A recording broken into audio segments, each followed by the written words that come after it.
It's something that's important to a lot of people. For instance, the Pope. For instance, every politician in America, especially the Republicans. For instance, George Michael.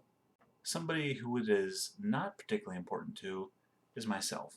I haven't had faith in anything for a very, very, very long time. Since perhaps I was a child and was presented with my first children's illustrated Bible stories book. And I say faith rather than belief, because I do believe in things. I believe in the principles of democracy. I believe in the golden rule. I believe that everyone should be just left alone to live their own lives as long as they're not ruining other people's.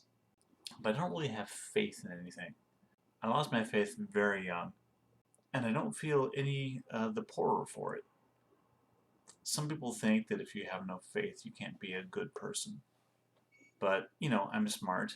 I'm not a psychopath. So I understand the value in being nice to people and trying to do the right thing, whatever that may be in a given situation. I'm not always perfect at it. We all screw up. But I'm pretty good. I do okay at it. I'm generally considered to be a nice guy. Faith is a touchy subject in this country, especially, and I don't know why exactly. Something to do with our founding fathers and their Puritan heritage. I don't know exactly.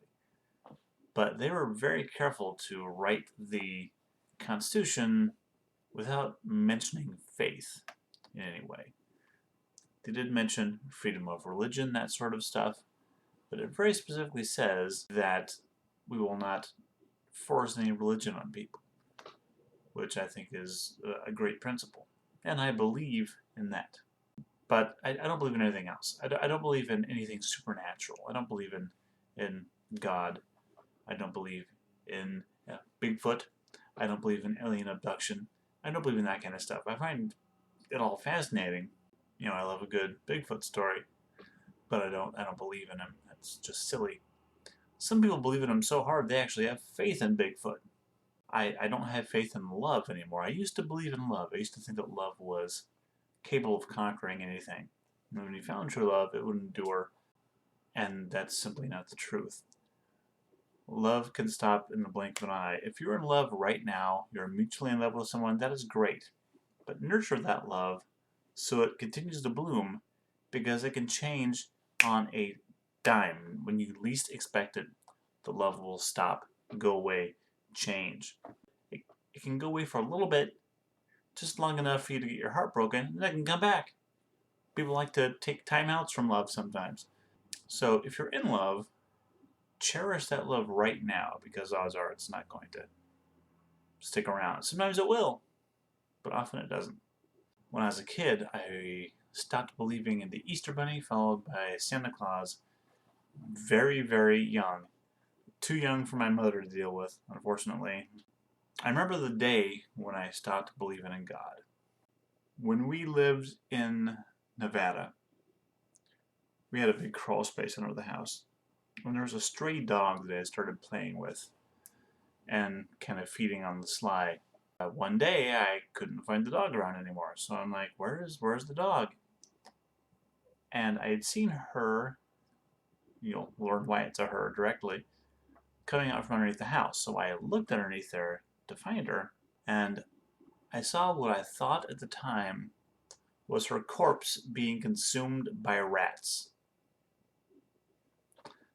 I was shocked and appalled. I was in elementary school at this time. And I remember crying, because this dog was kind of my friend at this point, crying and actually praying to God to save that dog who was underneath my house being eaten by rats. Fast forward a day or so.